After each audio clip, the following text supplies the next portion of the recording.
Hey everyone, it's Andrew and welcome back to the channel. Here's 17 new ways you can customize your iPhone in iOS 17. So to start, we get new wallpapers with iOS 17. If we go to the lock screen and click on Add, under Weather and Astronomy, you have new planet options. So the list includes Mercury, Venus, Mars, Jupiter, Saturn, Uranus, Neptune, and the solar system. There's also a new section for Kaleidoscope, and under Collections, you get the main iOS 17 theme, which is my current wallpaper. Another customization that you can do is once you've selected the wallpaper, I now have an option of appearance. I can make it automatically change to light and dark mode, or select light or dark as an individual option. You can also set live photos as your background. We'll add a new wallpaper, select live photos, and select the photo that you'd like. When you pick up your phone, the live photo will play. I think it's cool, but there needs to be a kind of loop to it so it constantly plays, because it kind of looks lame in my opinion where it goes and then it just stops. So hopefully Apple kind of refines that. While we're still here, there are also new updates to the font section of the lock screen. If I click on the font, there's a new way to make your font thin or thicker, which gives you slightly more customizable control. So that's pretty cool. I actually like it to look really thin. I think it looks much better. On the home screen, if I switch it from a light mode setting to dark mode, so let's turn on dark mode, it actually changes the way that the wallpaper appears. So it might be specific for this wallpaper. I think it's pretty cool. It's kind of like you get two wallpapers in one. Still on the home screen, widgets get updated to support interactive widgets. If I want to add, let's say the music widget, for example, I'll long press the screen and add the music widget. Now, instead of going right into the app and just showing album artwork, I can actually play music right from the home screen. I can also add HomeKit enabled items here, like turning on the lights. I can play podcasts from here or books.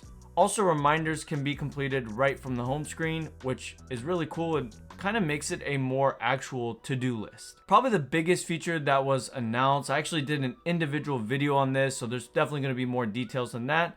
But if I put my phone in a landscape view, and while it's on the charger, it transforms my phone into a full screen experience, and this feature is called Standby. You can view handy widgets, show your favorite photos, or display the perfect clock. It supports Siri and interactive widgets as well. And if you go to settings, you just want to make sure that this is enabled. So all you do is go to settings and you look for standby and turn it on if it's not already.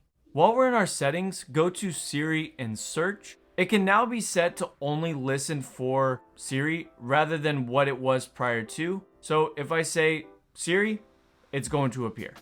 You can also now create a really nice poster or like a contact card for yourself or any of your contacts. How you can create these is if you go to contacts and select your contact card, you select edit and edit again.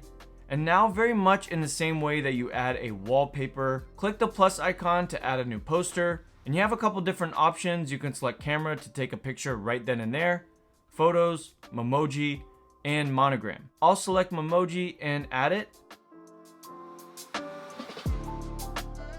You can make adjustments to the way your name appears. You can change the font and color, as well as the background of the screen.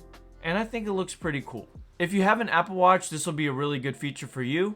Go to your settings, select Control Center, and now you have an option to add Ping My Watch. This will ping your Apple Watch in the event you lose it, similar to how you can ping your iPhone on your Apple Watch if you misplace that. Apple Music also got a really cool feature with crossfade, but it doesn't come embedded, so you can customize your phone to either allow it or not, which is super nice. To turn it on, just go to your settings and music. And unfortunately, when I turned it on and tried to go back to my settings to look at it, I can't undo it. The music setting just keeps crashing. I've already reported it to Apple, so hopefully we get it fixed before the official release, which I'm sure we will. You can also customize sending messages, specifically with creating your own stickers. All you have to do is go into messages and click on the plus icon. You'll go to stickers, and then I'll click on the new sticker toggle and select new sticker. You can go through your photos to pick out a sticker that you want to add, and I'll select this one. You can also add effects to it as well.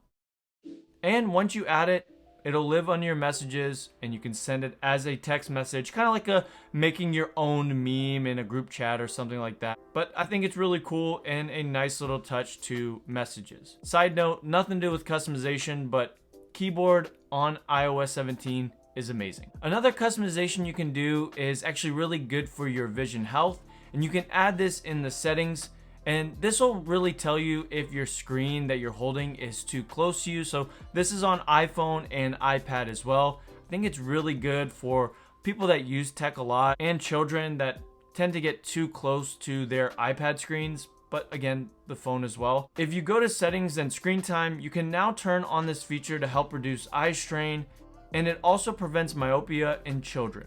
For messages, you can also now automatically delete verification code messages that kind of pile up and get really annoying. All you have to do is go into settings, then passwords, click on password options, and then select clean up automatically and turn on that feature. Those will just automatically get removed. You don't have to delete them anymore, which is pretty nice. There's also a new setting that will detect sensitive content. So if you go to settings, privacy and security, and scroll down to sensitive content warning, this will detect nude photos and videos before they are viewed on your iPhone. You can also turn it on for airdrop messages and video messages as well. And I really like this customization. This one's really cool as well. You can share your AirTag with multiple people. If I go into the Find My app and select items, I now have the option to share this AirTag. Others will be able to track this AirTag, and the tracking notification will be muted. You can click continue to choose a person. And the last one I think is really cool. You can now share your passwords amongst family members. So if you go to settings and then passwords and select family passwords, click on get started. And it says here shared passwords and passkeys. You can add trusted contacts, choose what to share, and you're in control of it. So I'll click continue. And here I can have a group name.